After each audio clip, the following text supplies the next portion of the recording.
Olá, crianças! Tudo bem com vocês? Prontos para mais uma aula do ensino religioso com a professora Andréia? Então vamos lá!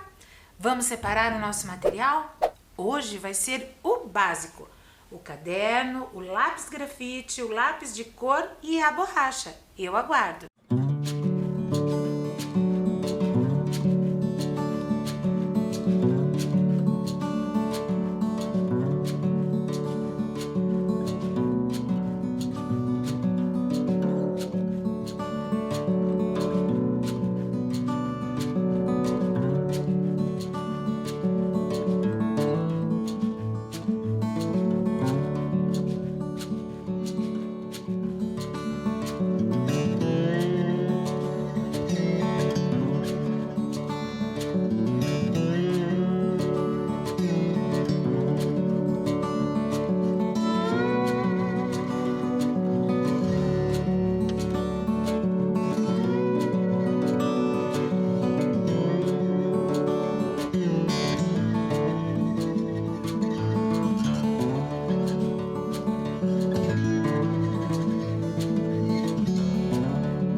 E com o material pronto, vamos abrir o nosso caderno e anotar todos os dados de hoje?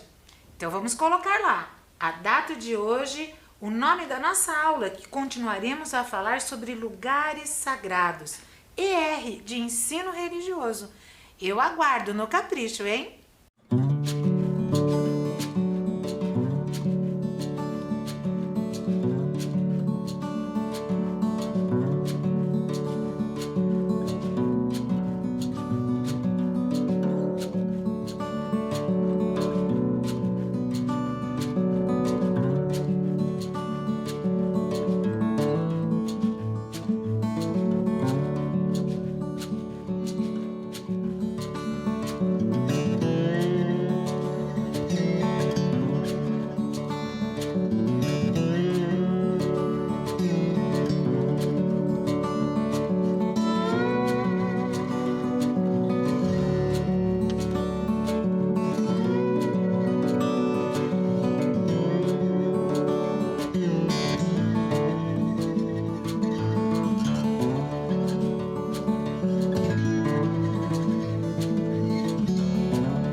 vamos lá. Hoje nós vamos começar a aula ouvindo uma história. Esse livro, ele conta histórias dos povos de um país lá longe chamado África. Eu vou ler para vocês o reconto de uma história de uma árvore. Ela estava super descontente com a aparência que ela tinha. E daí ela acabou por ficar sempre de ponta cabeça por determinação do Criador. Veja lá no slide qual é o livro. O livro é Histórias Encantadas Africanas. E o nome da história é Baobá, a árvore de ponta cabeça. Os autores Ingrid Biesemeyer, Bellinghausen e a editora RHJ. Esse livro, crianças, tem 4 histórias. O Baobá é uma delas, que eu escolhi para contar para vocês, porque tem uma curiosidade durante as aulas que vocês vão entender por que eu escolhi essa história. Vamos lá? Baobá, a árvore de ponta cabeça. No início dos tempos, quando Deus criou o mundo, primeiro fez as águas e as terras. Depois, admirando a paisagem, criou diversas espécies para viver o resto dos seus tempos. A primeira árvore que fez era bem grande e forte, foi um baobá. O baobá nasceu ao lado de um rio de águas tranquilas, onde se refletia e acompanhava seu próprio crescimento. Atento, observava a natureza ao redor, os outros tipos de plantas e flores. A enorme árvore tinha tudo para viver feliz, mas parecia insatisfeita e descontente. Por que eu não tenho flores o ano inteiro? Indagava o baobá. E por que eu não tenho flores de várias cores? Assim prosseguia por horas, sempre reclamando. O baobá sentia inveja das outras espécies. Inconformado, chamou o Criador e fez exigências sem fim. Não reclame, você é perfeito. Dá frutos, deliciosas sementes, flores, sombras e até água, disse o Deus. No entanto, o baobá não desistia. Seguiu o Criador por toda a África fazendo suas queixas. Dizem que é por isso que há baobás por todo o continente. Não posso acreditar que é infeliz. Justo você que eu caprichei tanto, insistia o Deus. A árvore continuava reclamando. Chegou o dia em que o Criador não aguentou mais ouvir lamentações. Chega de blá blá blá, disse Deus aborrecido. Então arrancou o tronco da terra e plantou o baobá de novo, com as raízes viradas para cima. Mesmo de ponta cabeça, o baobá continuou crescendo encantador, único e maravilhoso. Será que hoje ele pensa diferente? Baobá é uma árvore muito diferente. No decorrer da aula de hoje, eu vou mostrar uma foto para vocês. Então, vamos lá! Na semana passada, nós falamos sobre lugares sagrados de Curitiba. Vocês lembram disso? Olhem lá as imagens na tela. Vocês conseguem lembrar qual é o nome desses lugares? Nós vimos todos eles. Eu vou dar um tempinho para ver se vocês lembram. Combinado? Eu já volto.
Alguém conseguiu lembrar? Nem que fosse uma só? Então prestem atenção lá no slide que eu vou mostrar e vou falar para vocês o nome. A imagem número 1 é a Igreja de Cristo. Ela é oficialmente chamada de Christuskirche. Ela fica no bairro São Francisco aqui de Curitiba e ela é da religião do cristianismo. A imagem número 2 é a Mesquita Imam Ali Ibn Abi Talib. Esse é difícil de lembrar, né, crianças? Um nome comprido e bem diferente. Então, essa mesquita fica no bairro São Francisco e ela é da religião do islamismo. A imagem número 3 é o Centro Espírita Luz do Evangelho. Fica lá no SIC. Quem lembra o que é SIC? Cidade Industrial de Curitiba. E é da religião do Espiritismo. A quarta imagem é da Seixonoye do Brasil. Ela fica lá no centro da nossa cidade. É da matriz oriental. A imagem número 5 é o terreiro de Umbanda Arruda de Aruanda. Fica num bairro um pouco mais distante do centro, chamado Sítio Cercado. E esse lugar faz parte da religião da matriz africana. Agora nós vamos ver mais 5 lugares que nós falamos na aula passada. Vou dar aquele mesmo minutinho para você dar uma olhada e ver se você reconhece.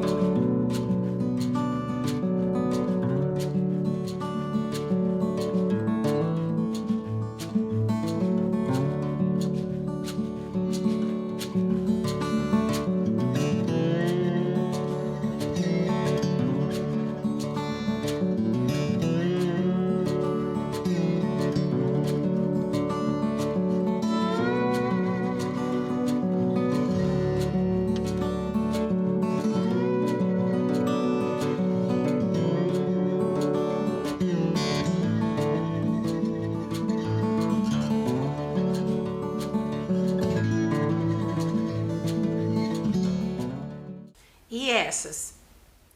Alguém reconheceu? Todas essas imagens, elas são imagens de lugares sagrados da religião do cristianismo. Vejam lá na tela. A imagem número 1 é da Paróquia Sagrada Família. Também fica na SIC, Cidade Industrial de Curitiba. A segunda imagem é da Primeira Igreja Batista de Umbará, que, como o próprio nome diz, fica no bairro de Umbará. A terceira imagem é a Comunhão Cristã Aba, que fica lá no bairro do Portão. A quarta imagem é o Santuário São José Capão Raso, que também, como o nome diz, fica no bairro Capão Raso.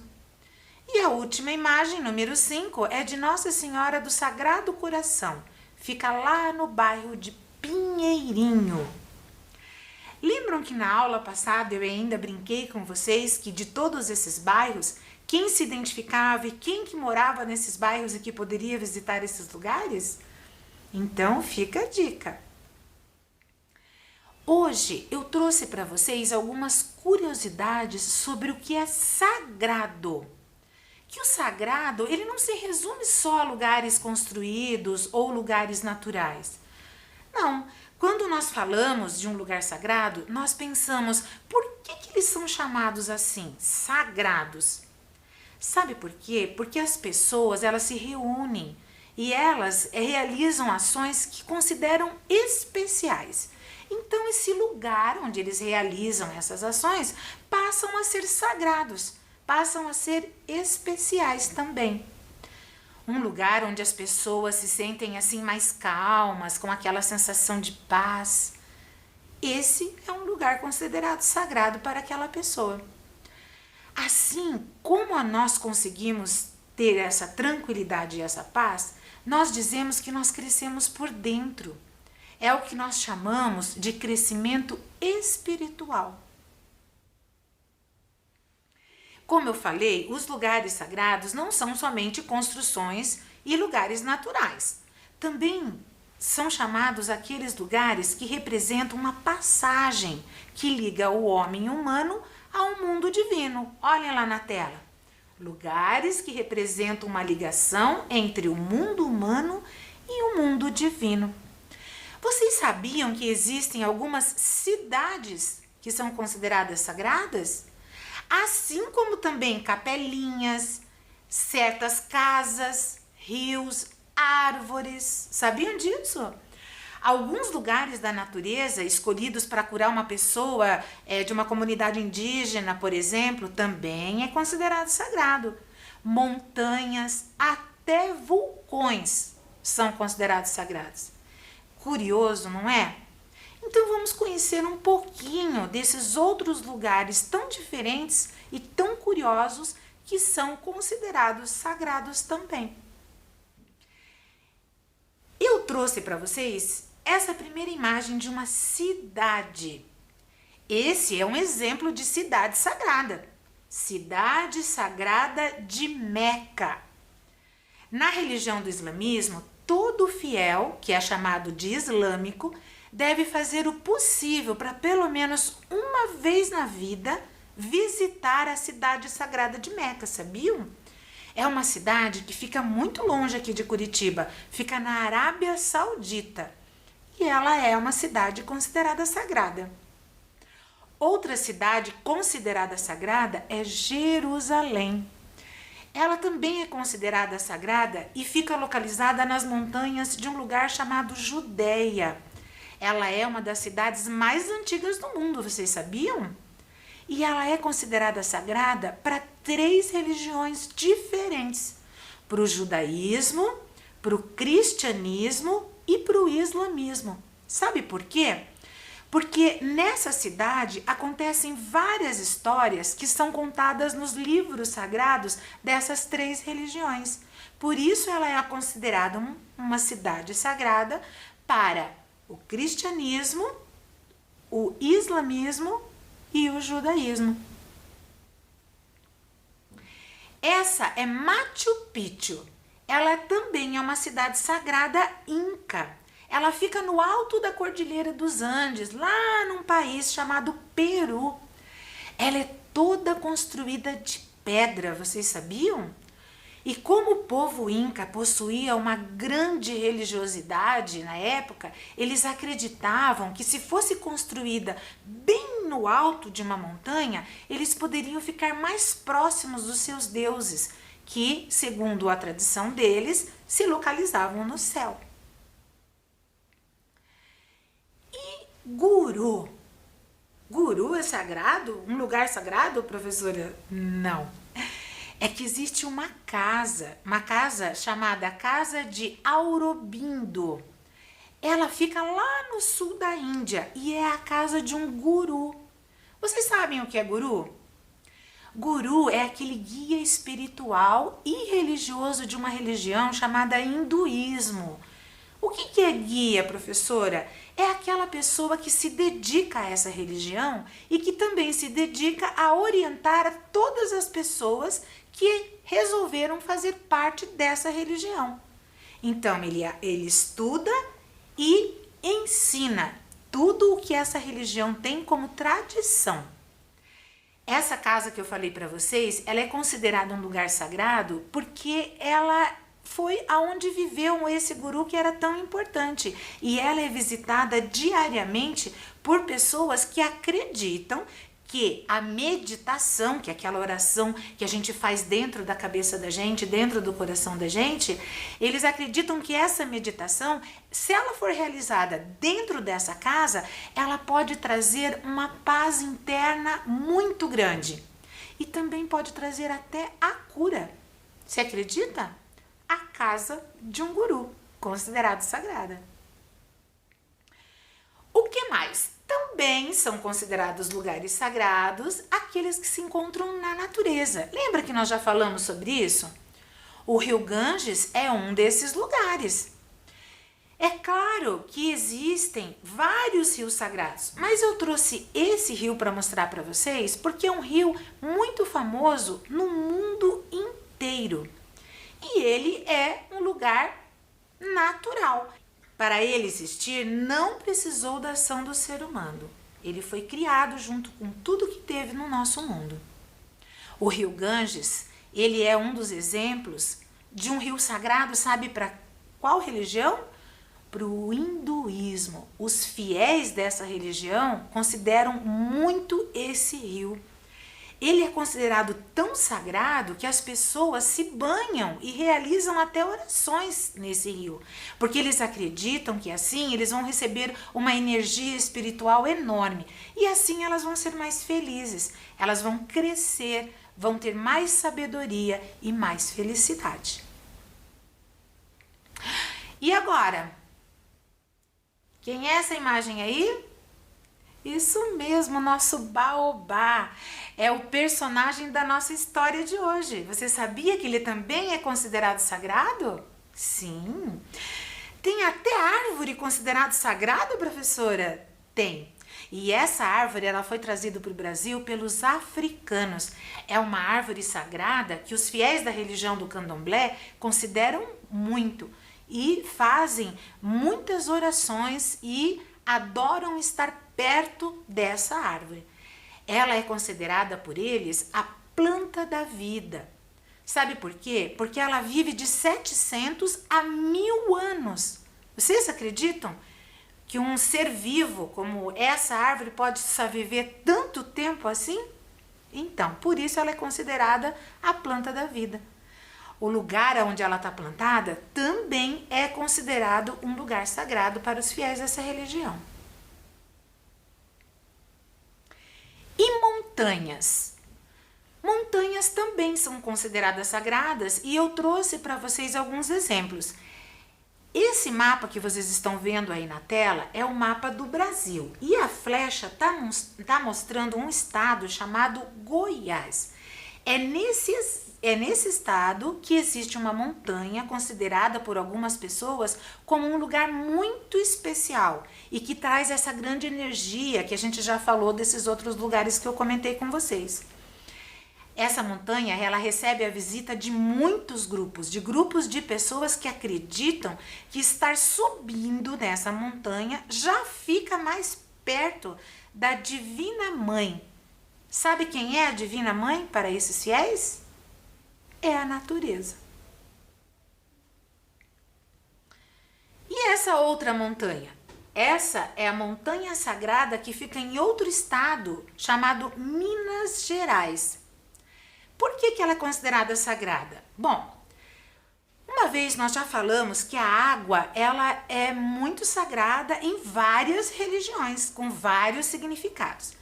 E se a água ela é vida, o local da onde ela vem só poderia ser chamado de sagrado, não é mesmo? E nós dizemos isso porque essa montanha sagrada, ela era um local onde brotava uma água que abastecia uma cidade inteira chamada São Lourenço. Ela ficava localizada no ponto mais alto da cidade e daí foi criado um sistema de aquedutos, uma forma de dutos que mandava aquela água lá para a cidade, para uma caixa d'água enorme que abastecia todas as pessoas que lá viviam. Então, é uma montanha considerada sagrada. E vulcões? Vulcão Mauna Kea. Nossa, professora, mas vulcão também é considerado sagrado? Sim. Esse vulcão se chama Mauna Kea e é um vulcão inativo. Ele é considerado sagrado para a população de uma ilha chamada Havaí. O que é vulcão inativo, professora? É um vulcão que não tem mais lava, que não explode mais nenhum tipo de fogo. Ele fica quietinho e fica como se fosse uma montanha, sem nenhuma ação que outros vulcões ativos têm, que é soltar aquelas lavas, né? Aquele fogo todo. Bom, nós sabemos que o nosso planeta existem diversos tipos de vulcão, né? Mas um deles é esse, o Mauna Kea. Ele é o pico mais alto do estado do Havaí e é um dos vulcões que, se a gente medir desde o início dele da sua base até o final, ele é considerado o mais alto do mundo inteiro. Esse nome, Mauna Kea, ele vem de um havaiano que significa montanha branca. É um dos vulcões mais antigos dessa ilha e ele é considerado um lugar sagrado que oferece uma paz, uma tranquilidade para um grande número de havaianos. E ele não é só importante para as pessoas que moram no Havaí, mas ele é importante para o mundo todo.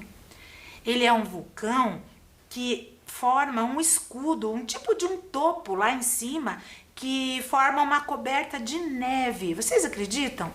Mesmo o Havaí sendo uma ilha de calor, uma ilha que não tem nada a ver com frio, de tão alto que ele é, lá em cima faz uma camada de neve.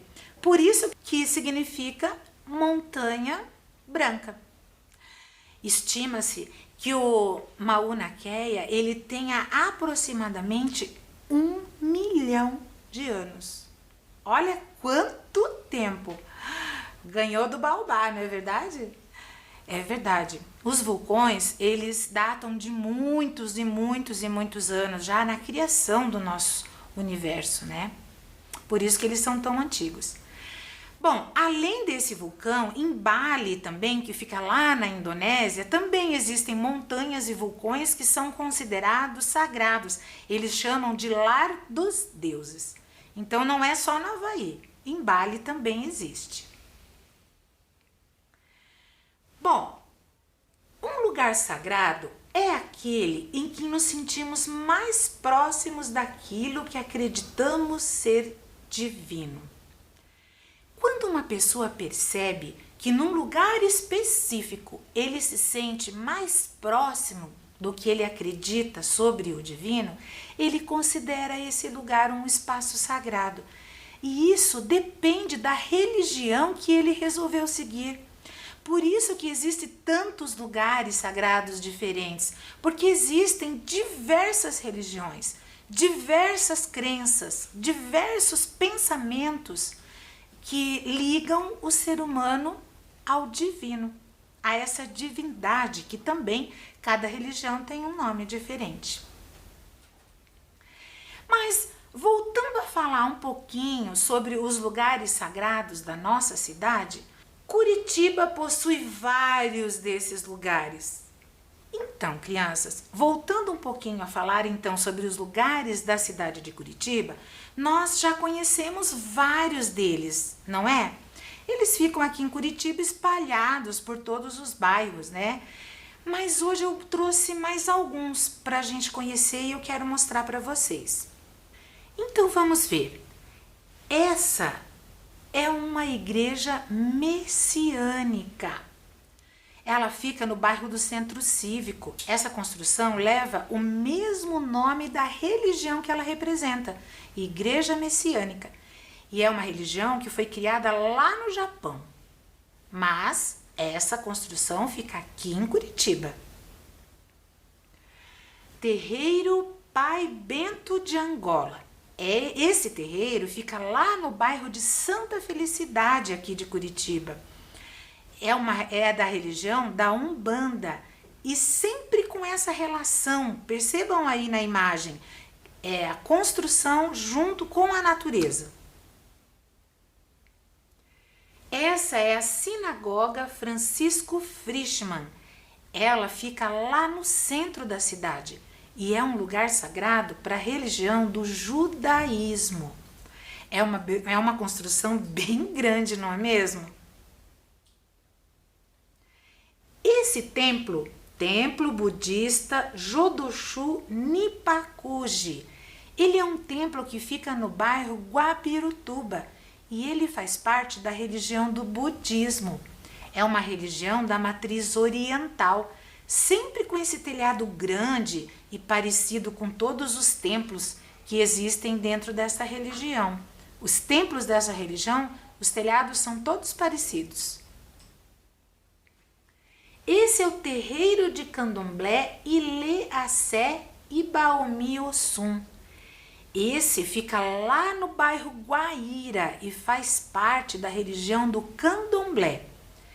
Uma casa comum adaptada às necessidades das tradições dessa religião.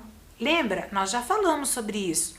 Muitas vezes algumas religiões de uma construção comum transforma em um lugar sagrado segundo as suas tradições. E essa cachoeira? Cachoeira do Anhangava. Vocês já ouviram falar? Ela é muito famosa. Ela é uma cachoeira que fica numa região metropolitana aqui de Curitiba, chamada Município de Quatro Barras. Existe até uma trilha para quem tem interesse de conhecer esse local sagrado. E ele é sagrado para os indígenas. É muito bonito, tanto a trilha para se chegar até essa cachoeira, quanto ela mesma. Quando chove, ela fica bem cheia, fica muito bonita. E com tantos conhecimentos assim, vamos para a nossa atividade do dia. Hoje nós vamos fazer um caça-palavras. Vamos fazer? É tão gostoso, não é? Claro que vocês já conhecem, né, crianças? Caça-palavras é essa porção de letrinhas aí que estão juntas e que escondida aí dentro tem 4 palavras que nós teremos que procurar. A palavra igreja, terreiro, templo e cachoeira.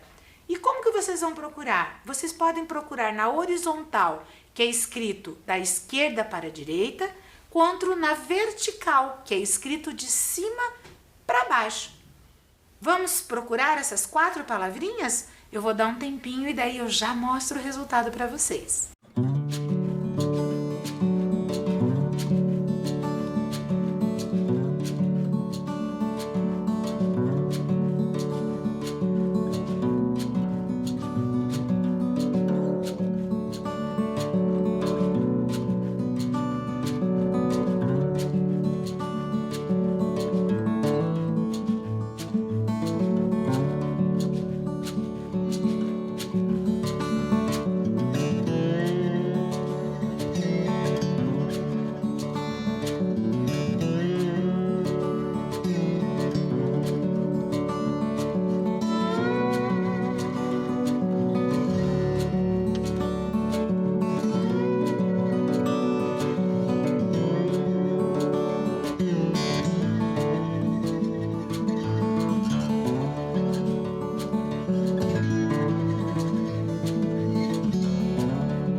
aí, crianças, foi muito difícil? Todo mundo conseguiu? Quem não conseguiu vai conseguir achar bem rapidinho e eu vou mostrar para vocês. Mas eu queria que vocês pensassem um pouquinho. Por que será que a professora escolheu essas 4 palavrinhas para nós encontrarmos nesse emaranhado de letras, nesse caça-palavras? Olhem lá na tela. Igreja, terreiro, templo e cachoeira. O que vocês acham? É porque foram lugares apresentados hoje, né? Hoje nessa nossa aula e que inclusive foi também comentado em aulas anteriores. E daí nós precisamos pensar e lembrar que esses 4 lugares são considerados sagrados. Então vamos ver aonde que eles estão nesse caça-palavras? Então vamos ver lá.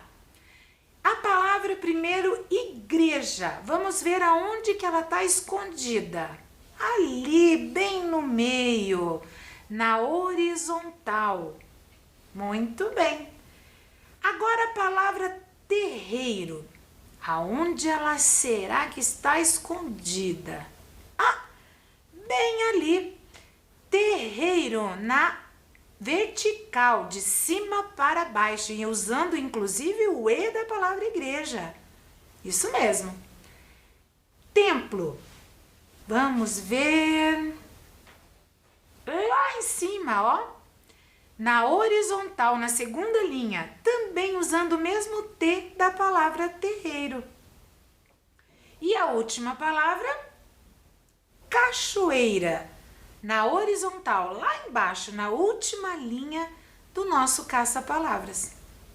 Gostaram da brincadeira, crianças?